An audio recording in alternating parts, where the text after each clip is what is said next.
Hi, it's Maddie Schulte. Today I'm reading from Deuteronomy 2. Next, we turned around and headed back toward the wilderness along the Reed Sea Road, exactly as the Lord instructed me. We traveled all around Mount Seir for a long time. Eventually, the Lord said, "You've been traveling around this mountain long enough. Head north. Command the people as follows. You are about to enter into the territory of your relatives who live in Seir. Esau's descendants. They will be afraid of you, so watch yourself most carefully. Don't fight with them, because I will not give the tiniest parcel of their land to you. I have given Mount Seir to Esau's family as their property. Of course, you may buy food from them with money so you can eat, and also water with money so you can drink. No doubt about it, the Lord your God has blessed you in all that you have done. He watched over your journey through that vast desert. Throughout these 40 years, the Lord your God has been with you. You haven't needed a thing."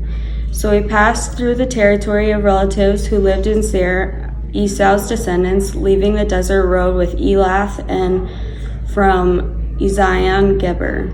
Next, we turned and went along the Moab wilderness route. The Lord said to me, "Don't aggravate Moab. Don't fight them in battle, because I won't give any part of their land to you as your own. I have given Ar to Lot's descendants as their property." Now the Emim had lived there before. They were big and numerous and tall, just like the Anakim. Most people thought the Enim were Rephaim, like the Anakim were, but the Moabites called them Emim. Additionally, the Horim had lived in their Seir previously, but Esau's descendants took possession of their area, eliminating them together and settling in their place. That is exactly what Israel did in the land it took possession of, which the Lord gave to them. So then get going, cross the Zered ravine. So we crossed the Zered ravine. It took us a total of 38 years to go from Kadesh Barnea until we crossed the Zered ravine. It was at that point that the last of the previous generation, everyone of fighting age in the camp, had died, just as the Lord had sworn about them. In fact, the Lord's power was against them to rid the camp of them until they were all gone. Now, as soon as all of those of fighting age had died, the Lord said to me, "Today you are crossing through the territory of Moab and Ar, and you will come close to the Ammonites. Don't aggravate them. Don't fight with them, because I won't give any part of the Ammonites' land to you as your own. I've given it to Lot's descendants as their property." Now people thought that was Rephaim territory as well. The Rephaim had lived there previously, but the Ammonites called them Zamzumzim. They were large, numerous, and tall, just like the Anakim, but the Lord completely destroyed the Zamzumzim before the Ammonites, and they took possession of that area, settling in their place. That is exactly what God did for Esau's descendants who lived in Seir when he completely destroyed the Horites in their presence, and they took possession of the Horites area, settling in their place to this very day.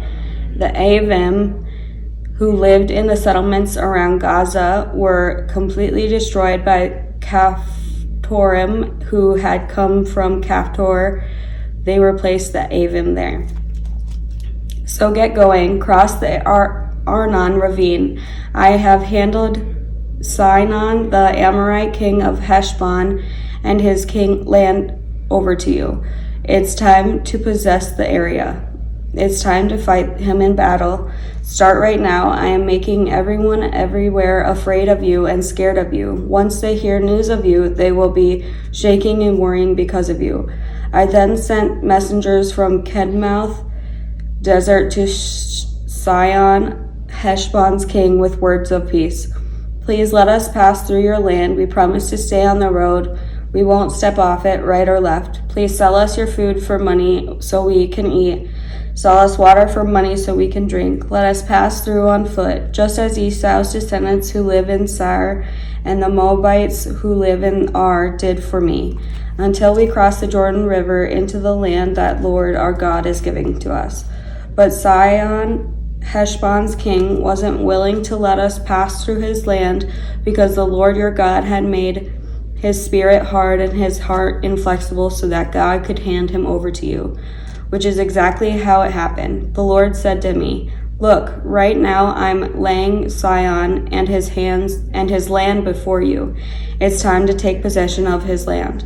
Sihon and all his forces came out to meet us in the battle of Jahaz, but the Lord our God gave him to us. We struck him down along with his sons and all his forces. At that time, we captured all the Sihon cities, and we placed every town, men, woman, and child under the ban.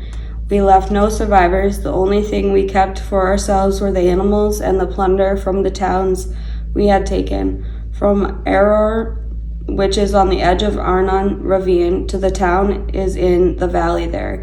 Even as far as Gilead, there wasn't a city that could resist. The Lord our God laid everything out before us, but you didn't go near the Ammonite lands or hillside cities along the Jabbok River in compliance with all that the Lord our God had commanded.